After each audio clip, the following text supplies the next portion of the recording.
குரு கடாட்சம், குருவர்கள் உண்டாகட்டும். மீண்டும் ஒரு நல்ல காணொலியில் உங்களெல்லாம் சந்திக்கிறதுல மகிழ்ச்சி. என்ன விஷயம் அப்படின்னா, இந்த உண்மையான நான் யார்? உடலா, மனமா, இல்லை உயிரா, இல்லை எதுவாக தான் இங்கே நானாக இருக்கேன்? ஏன்னா ஒரு நாள் நான் இந்த உடல்லேருந்து இறந்து போகிறேன், ஒரு நாள் இந்த உடல்லேருந்து நான் வெளியே வந்துட போகிறேன். அப்போ உண்மையாகவே எனக்காக இங்கே படைக்கப்பட்டது என்ன? எனக்கு கொடுக்கப்பட்ட வேலைகள் தான் என்ன பிரபஞ்சத்தில்? அப்படின்ற இந்த கேள்விகள் ஒவ்வொரு ஆன்மாவுக்கும் வரும்போதும், ஒவ்வொருவருக்கும் தன்னெழுச்சியாக இது ஏற்படும் போது உங்களுக்கு விழிப்புணர்வுன்னு ஒரு பேராற்றல் உங்களுக்கு கிடைக்க ஆரம்பிச்சிடும். அதை பற்றி இன்றைக்கி நம்ம தெளிவாக பார்க்கலாம். டீட்டெயில்டாக நான் சொல்கிறேன். ஸோ வீடியோவை ஸ்கிப் பண்ணாமல் பாருங்கள், அப்போ தான் இது உங்களுக்கு புரியும். ஏன்னா ஒரு மனிதன் ஒரு அன்றாட வாழ்க்கையில் அவன் பிடிச்சிக்கிட்டு இருக்கிற ஒரு விஷயங்கள் என்னென்ன அப்படின்னா, இந்த உடல் பற்றுன்றதும் இந்த பிற உடல்களின் மீது ஏற்படுகின்ற பற்றும் தான் அவனால கம்ப்ளீட்டா நான் யார் அப்படின்றத உணர முடியாமல் இருக்கிறதுக்கான முதன்மையான ரீசன். ஏன்னா இந்த ஊனக்கண்களால எதிரில் இருக்கக்கூடிய எந்த விஷயங்களை பார்க்கும் போதுமே அது மெய், அது உண்மை, இப்படி இந்த கோணங்கள்ல ஒவ்வொருத்தரையுமே இவன் பார்க்கும்போது அவனால் எளிமையாக அந்த புறத்தில் இருக்கக்கூடிய அந்த விஷயங்களிலிருந்து விடுபட்டு வெளியே வர முடியாமல் இருக்கிறதால இவன் தன்னெழுச்சியாக உங்களால தன் உணர்வுக்கு போக முடியும். இங்க மனம் என்பது எப்பவும் நீங்க பாத்தீங்கன்னா வெளியில இருக்கிற புறப்பொருட்கள்ல உங்களுடைய கவனத்தை செலுத்தும். உங்களுடைய கவனம் முழுக்க எதிரில் இருக்கிறதெல்லாம் நிஜம், எதெல்லாம் இந்த கண்களுக்கு புலப்பட்டு ஒரு சாட்சியாக தெரியுதோ, ஒரு பொருட்களாக தெரியுதோ, அது நிஜம் அப்படின்னு உங்களை நம்ப வச்சு உங்களை இழுத்துட்டு போகுது. இதுதான் இங்க பெரிய பிரச்சனை. ஏன்னா எல்லாமே அழிந்து போகக்கூடிய பொருட்கள்னு தெரிஞ்சும் உங்களுடைய கவனங்களை திசை திருப்பி உங்களுடைய விழிப்புணர்வை உடைச்சு உங்களை தான் யாருன்றது தன்னாலேயே அறிய முடியாம, ஒரு இறைவன் கிட்ட சரணாகதி அடைய முடியாம, இறைத்தன்மையை உணர முடியாமையும் முழுக்க முழுக்க உங்களை இழுத்து இந்த மாதிரி விஷயங்கள்ல கொண்டு போயிட்டு உங்களை ஊடுருவ வச்சு, அதில் உங்களை திணிக்க வச்சு, அந்த செயல்களை உங்களை செய்ய வச்சு, அது என்ன தேவையோ அதுக்குண்டான வினைகளை அனுபவிக்க வச்சு, அந்த வினைகளுக்குள்ளார நீங்க சிக்கி அந்த இடத்துல உங்களுடைய நான் அப்படின்ற உங்களுடைய ஈகோ வெளியே வந்து அந்த விஷயங்கள்ல இருக்கிற வழிகளை அனுபவிச்சு, இப்படிதான் உங்களுடைய அந்த நான் அப்படின்ற உங்களுடைய ஈகோ எப்படி டிராவல் பண்ணுதுன்னு பாருங்க. மனசு உங்களுடைய நான் அப்படின்ற உங்களுடைய ஈகோவை எப்படி மற்ற விஷயங்களை உங்களை செயல்படுத்த வைக்குதுன்னு பாருங்க. ஆனா இது எல்லாமே உண்மையான நான் அப்படின்னு நினைச்சிட்டு இருக்க நீங்க கிடையாது.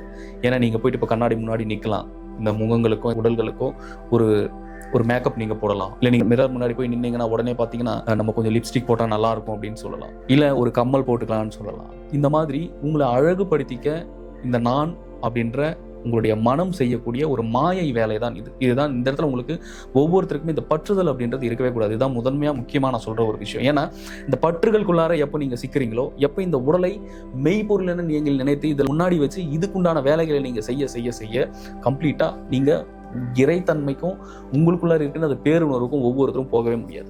இது எல்லாமே கட்டமைச்சு வச்சு உங்களுடைய மனம் பக்கா பிளானடா பிடிச்சி நிக்க வச்சிருக்கு. உடல் தான் நாம, இதுதான் நாம அப்படின்ட்டு. ஆனா ஒரு செகண்ட் யோசிச்சு பாருங்க, கண்டிப்பா நீங்க யாராச்சும் இறந்துருந்தா அங்க போயிருப்பீங்க. எந்த ஒரு அசைவு மற்றும் அந்த உடல் அப்படின்றது இருக்கும். அப்படியே வாயை பொழந்துக்கிட்டு கண்ணை லைட்டா மூடிட்டு இல்லை வாயில எதனா வச்சிருப்பாங்க. அந்த பிணத்துக்கு பாத்தீங்கன்னா எந்த ஒரு அசைவுமே இருக்காது. அப்ப அந்த நான் அப்படின்னு சொல்லிக்கிட்டு இருந்த அந்த விஷயம் எங்க போச்சு? ஏன்னா அதனால எழுந்துக்க முடியல, அந்த பிணத்தினால நகர முடியல, ஓட முடியல, எதுவும் பண்ண முடியல. அது அவ்வளவுதான், எரிச்சாலும் அப்படியே தான் இருக்க போகுது. அப்போ அதுக்குள்ள இருந்த மூலப்பொருள் தான் என்ன, உள்ள இருக்கிற விஷயம் எங்க போச்சு? நான் அப்படின்னு சொல்லிட்டு இங்க மாறுதடி இருந்துச்சு. இல்ல நான் தான் பெரியவன், நான் சொல்றதா நீ கேட்கணும், இங்க நான் தான் எல்லாமே, நான் தான் இங்க எல்லாரும் விட பெரியவன் அப்படின்ட்டு ஒரு விஷயம் உங்களுக்குள்ளார கிரியேட் பண்ணி விட்டுட்டு இருந்தல, அந்த நான் அப்படின்ற உணர்வு எங்க போச்சுன்னு கேள்வி கேட்டா பதில் இருக்குதா உங்ககிட்ட? அப்ப எதுதான் நீங்க? இப்ப உங்களுக்கு ஒரு அளவு புரிஞ்சிருக்கும்னு நினைக்கிறேன். இங்க நான் அப்படின்ற ஒரு விஷயமே கிடையாது. நல்லா புரிஞ்சுக்கணும். ஏன்னா உடல் இறந்துருச்சுன்னா, உடல்ல இருந்து தனியா ஆன்மா வெளியே போயிடுச்சுன்னா உடல் நாரி போயிடும். இங்க உண்மையான நான் அப்படின்றதே உனக்கு கிடையாது. அதை நல்லா ரியலைஸ் பண்ணணும், நல்லா புரிஞ்சுக்கணும். நீங்க இங்க உண்மையான நான் என்பது ஒவ்வொருத்தருக்குள்ள இருக்கின்ற அந்த ஈகோவும் ஒவ்வொருத்தருக்குள்ள இருந்து வெளிப்படுகின்ற அந்த அகங்காரம் தான் அந்த நான் அப்படின்ற ஒரு ரெஃப்ளெக்ஷன். அந்த நான் என்பது நீங்க எத்தனை தடவை நீங்க கோவப்படுறீங்களோ, எத்தனை தடவை உங்களுக்குள்ளார இருந்து உங்களுடைய கோவங்களாக நீங்க வெளிப்படுத்துறீங்களோ, ஒரு மனிதன் 365 நாள் தனக்குள்ளார சேர்த்து வச்ச பிராண சக்தியை விரயம் பண்றான். அதாவது செத்து போறீங்க நீங்க ஒரு தடவை கோவப்படும் பொழுது 365 நாள், அதாவது ஒரு வருடம் உங்களுக்குள்ளார நீங்க சேமிச்சு வச்ச ஆற்றலை நீங்க வெளியே விடும்போது உங்களுடைய மரணத்திற்கு நீங்களே வழிவகுத்துக்கிறீங்க. ஏன்னா ஒவ்வொருவருமே இங்க கண்டிப்பா சேர்த்து வைக்க வேண்டிய ஒரு விஷயம் என்னன்னா பிராணசக்தி. இந்த பிராணசக்தியை பயன்படுத்தி தான் ஒவ்வொரு ஆன்மாவுமே இயங்கிட்டு இருக்கானா, உங்களுடைய மனம் வினைகளின் சூழ்ச்சியாலும் வினைகளுக்குள்ளார சிக்கிக்கிட்டு இருக்கிறதால உங்களை கம்ப்ளீட்டா கொண்டு போய் மற்ற இடங்களுக்குள்ளார போய் தள்ளிட்டு மற்ற விஷயங்களை அதை செய்ய வச்சு மற்ற விஷயங்களை உங்களை ஊடுருவ வச்சு கம்ப்ளீட்டா உங்களுடைய கவனங்களையும் உங்களுடைய எண்ணங்களையுமே உங்களுடைய மனசு வந்து கொள்றது. எல்லாருமே ஆன்மா எனும் ஒரு பேர் உணர்வுல ஒவ்வொருவரும் பயணப்படும் போதும் ஒவ்வொருவர்களுக்கும் பல மிராக்கலான விஷயங்கள் வந்து பிரபஞ்சங்கள் கொடுக்கும். அதுலயும் பாத்தீங்கன்னா அட்டமாசத்துக்கள் கை கொடுக்கும். மணிமா, மகிமா, லகிமா, கரிமா, பிராப்தி, பிராகாமியம், பசித்துவம், ஈசத்துவம் இருக்கு. இப்படி ஒவ்வொருவரும் பிரம்மயோகம் போன்ற உயர் ரக பயிற்சி கொண்டு நீங்க செயல்பட்டு நீங்கள் பயிற்சிகள் ஊடுருவும் பொழுது எளிமையாக ஒவ்வொருமே வந்து ஒரு சூப்பர் பவர்ஃபுல்லாக போக முடியும். இதான் ரியாலிட்டி. எல்லாராலையுமே முடியும். ஏன்னா அப்படி ஒவ்வொருவரும் உணர்வுக்குள்ளார இங்கே பயணப்படும் போது கம்ப்ளீட்டாக இந்த உடல்லேருந்து வெளியே வந்துட முடியும். இந்த உடல்லேருந்து வெளியே வந்துட்டு உங்களுக்கு வேற ஒரு உடல் இருக்குது. அதுதான் ஒளிதேகம் அப்படிங்கிறது, சூட்சும உடல் அப்படின்றது. அந்த சூட்சும உடலில் ஒவ்வொரு ஆன்மாவும் பயணப்படும் போதும், சூட்சும உடலில் ஒவ்வொருவருடைய அந்த உணர்வு பயணமும் மேற்கொள்ளும் பொழுது நீங்கள் வேற ஒரு டைமென்ஷனுக்கும் வேற ஒரு கிரகங்களுக்கும் ஒவ்வொருவராலும் போக முடியும். இது நிஜம்.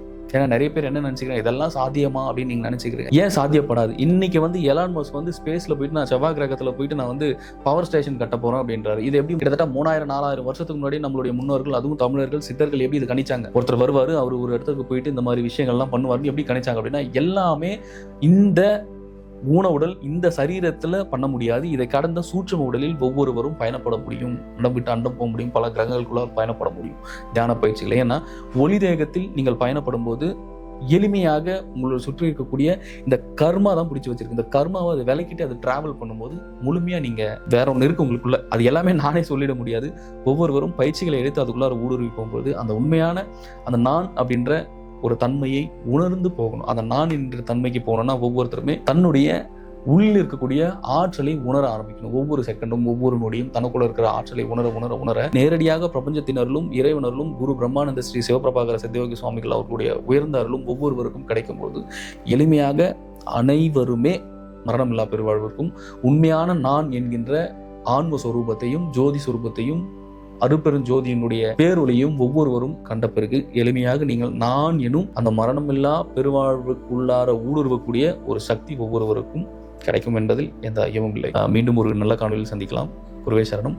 குருக்கடாட்சம்.